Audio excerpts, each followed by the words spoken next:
اور حدیث پاک میں میرے رسول پاک نے تقریباً 900 مرتبہ صبر کی تلقین فرمائی ہے۔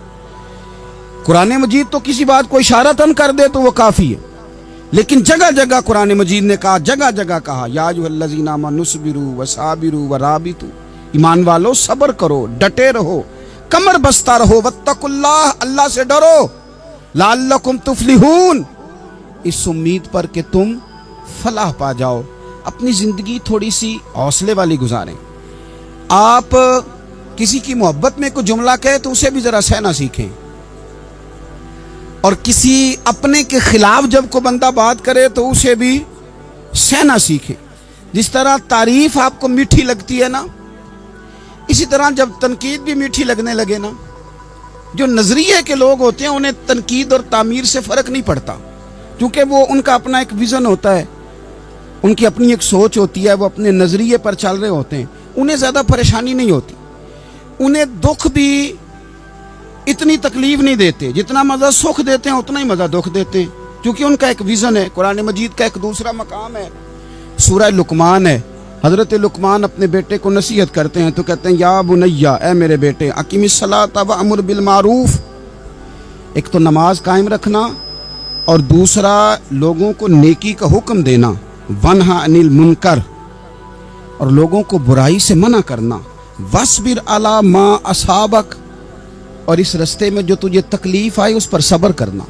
بیٹے کو نصیحت کر رہے ہیں باپ، اور لہجہ دیکھیے کہ یا بنیا، او میرے بیٹے، کیا لہجہ ہے، کیا انداز ہے، او میرے بیٹے۔ ایک تو یہ کرنا، نماز قائم رکھنا، بھلائی کا حکم دینا، برائی سے منع کرنا، اور اس پر جو تجھے مشکل آئے اس پر صبر کرنا۔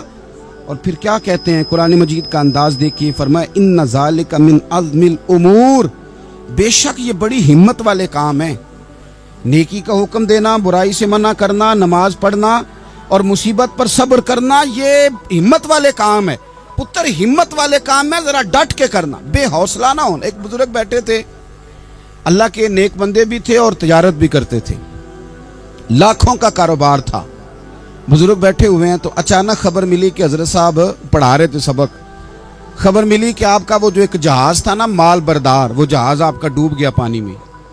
فرمانے لگے الحمدللہ، سبق پڑھاتے رہے، 2-4 گھنٹے گزرے تو ایک بندہ پھر آیا، اس نے آ کے کہا حضور مبارک ہو، وہ جو جہاز ڈوبنے والی خبر تھی وہ غلط تھی، وہ جہاز آپ کا بالکل ٹھیک ٹھاک ہے، لاکھوں روپے بچ گئے۔ فرمانے لگے الحمدللہ۔ سبق اسی روٹین سے پڑھاتے رہے، پہلی نقصان کی خبر آئی تو پھر بھی الحمدللہ، اور دکھ کی خبر آئی پھر بھی الحمدللہ، سکھ کی آئی تو پھر بھی الحمدللہ۔ سبق اپنی روٹین سے پڑھاتے رہے، سفر جاری رہا، رکے نہیں۔ اختتام ہوا تو طلباء کہنے لگے حضور اتنے بڑے نقصان کی خبر آئی، جملہ ہی کوئی نہیں ٹوٹا آپ کا، لفظوں کے اندر کہیں ہم نے اتار چڑھاؤ نہیں دیکھا، حضور چہرے پر کوئی پریشانی نہیں، اور پھر اتنی بڑی خبر ملی خوشی کی، کوئی آپ کی آنکھوں میں روشنی نہیں آئی، کوئی ہم نے آپ کا چہرہ بدلتے نہیں دیکھا، معاملہ کیا ہے؟ تو فرمانے لگے معاملہ ایک ہی ہے، دکھ بھی رب کی طرف سے ہے، سکھ بھی رب کی طرف سے ہے، تو دکھ قبول محمد بخشا راضی رہن پیارے، اگر سارا کچھ اسی کی جانب سے ہے تو یہ تو کوئی بات نہ ہوئی کہ دکھ آنے پہ بندہ کہے ہو یہ کیا بن گیا، سکھ آئے تو بندہ کہ دیکھا میں نے محنت کی تھی تو کامیاب ہو گیا۔ امام علی مقام رضی اللہ تعالیٰ عنہ کی فکر کو سمجھ جاؤ، جب وہ مصطفیٰ کریم کے کندھوں پہ تھے پھر بھی الحمدللہ، اور جب ان کا سر نیزے کی نوک پہ تھا پھر بھی الحمدللہ۔ کسی مقام پر کسی جگہ بھی حسین ابن علی شکوہ کرتے نظر نہیں آتے، سیدنا امام علی مقام ہر مقام پہ کہتے ہیں الحمدللہ الحمدللہ الحمدللہ۔ جب تک وہ مسجد نبوی کے منبر پر جلوہ فراز تھے، اور جب تک زمانہ ہاتھ باندھے ان کے سامنے کھڑا تھا پھر بھی الحمدللہ، اور جب ان کے بچوں کے ہاتھوں میں ظالموں نے زنجیریں ڈال دیں تو پھر بھی الحمدللہ، جب تک سورج چاند بھی سیدہ زینب کے گھر کے قریب سے گزرتے تھے تو ذرا تھوڑی نظر ہٹا کے گزرتے تھے، مالک پھر بھی الحمدللہ، اور جب شام کے بازار میں پردیسی بہن اپنے بھائی کا کٹا ہوا سر لے کے سفر کر رہی تھی تو پھر بھی الحمدللہ۔ مارو نا مینو مار مکاؤ، میں کوئی عذر نہ پیش لے آواں تے جے سونا ہی میرے دکھ وچ راضی، جے سونا ہی میرے دکھ وچ راضی تے پھر سکھ نو چلے ڈاواں۔ یہ الحمدللہ کا مزاج لاؤ۔ یہ روز جو گھر میں لڑائی کرنا، روز اختلاف رائے کی بات کرنا، روز کبھی کسی کی غیبت کرنا، کبھی کسی کی کرنا، کبھی کسی چوک میں بیٹھ کے شکوہ کرنا، کبھی کسی چوک میں بیٹھ کے شکوہ کرنا، کبھی کہنا کہ فلاں جگہ میں ناکام ہو گیا، فلاں کی وجہ سے ہو گیا، یہ کچھ شیوا ہے مسلمانی کا؟ مسلمان ہر حال میں اللہ کی تسبیح پڑھتا ہے، مسلمان ہر حال میں اپنے رب کو یاد کرتا ہے۔ وہ کہتا ہے بہار ہو کے خزاں لا الہ الا اللہ، خودی کا سر نہاں لا الہ الا اللہ، خودی کا تیغ فساں لا الہ الا اللہ۔ اور اگرچہ بت ہیں جماعت کی آستینوں میں، اگرچہ بت ہیں جماعت کی آستینوں میں، پر میری مجبوری ہے نا، مجھے ہے حکم اذاں لا الہ الا اللہ۔ اپنی ڈیوٹی کرتا ہے وہ اپنے کام لگا رہتا ہے۔ آپ کبھی پلٹ کر میرے رسول پاک صلی اللہ تعالی علیہ وسلم کی خوبصورت زندگی کو دیکھیں نا، خوبصورت زندگی کو۔ میں کیا کروں، ہمارے مزاجوں میں باتیں ایسی آتی جا رہی ہیں، ہم انتظار کرنے کو تیار ہی نہیں۔ ابھی محنت کیا تو شام کو رزلٹ آنا چاہیے۔ جو پوری 5 دن نماز پڑھ لیتا ہے وہ کہتا ہے ابھی میں ولی نہیں بنا، اتنے دن ہو گئے نماز پڑھتے۔ جو پورا 40 دن پراپر طریقے سے درود پاک پڑھ لیتا ہے وہ کہتا ہے دیکھو مجھے ابھی تک زیارت ہی نہیں ہوئی نبی پاک صلی اللہ علیہ وسلم۔ جو ابھی کل آیا ہے اور کل ابھی اس شخص نے آ کر کے شروع کیا سلسلہ، تو کہتا اوہو میرا معرفت والوں میں نام کب آئے گا؟ وہ بھائی لوگوں کی زندگیاں گزر گئی، لوگوں کے احوال گزر گئے۔ میں بیٹھا تھا بزرگوں کی خدمت میں، تو ایک شخص نے آ کے کہا حضور میں آپ کے لیے سلام لایا ہوں فلاں عظیم ہستی کا۔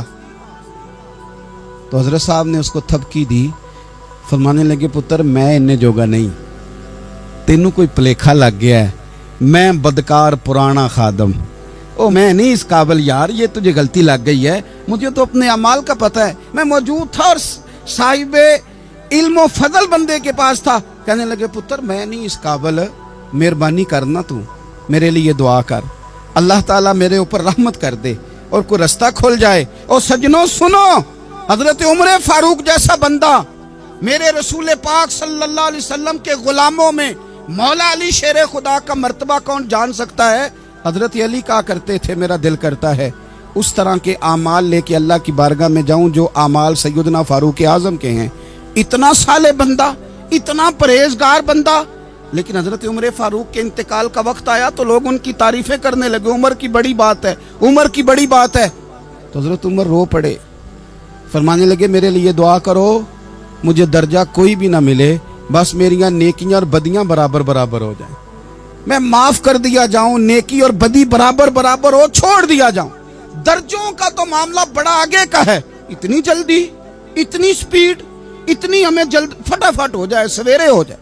آپ اپنی جد و جہد تو کریں، آپ تھوڑا پلٹ کے تو دیکھیں، آپ دیکھیں کہ لوگ میدانوں میں رہے، میدانوں میں رہے۔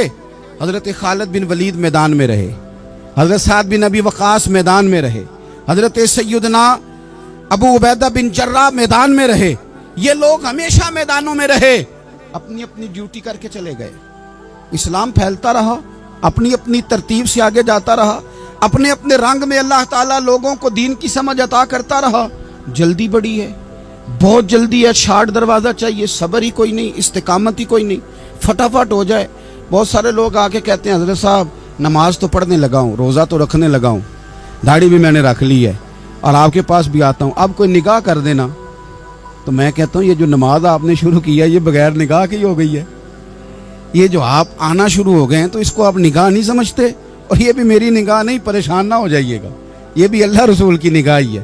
او خدا کے بندو، تھوڑا سا اپنی زندگی میں صبر اور استقامت کو لاؤ، تھوڑا رستے پہ چلنا سیکھو۔ اور میں آپ کو ایک بات عرض کروں، ہمارے صوفیاء نے ایک باریک نقطہ بھی بیان کیا، وہ کہتے ہیں یہ جو وصال ہے نا، وصال یہ تو اختتام ہے، ملاقات تو فنا ہے، جو مل گیا وہ تو گیا، جس کی ملاقات ہو گئی وہ تو گئے تھے نا جناب موسیٰ ملنے، پھر کیا ہوا تھا؟ جس کی ملاقات ہو گئی وہ تو گیا۔ اصل کام کیا ہے؟ اصل کام اس کے رستے میں رہنا ہے،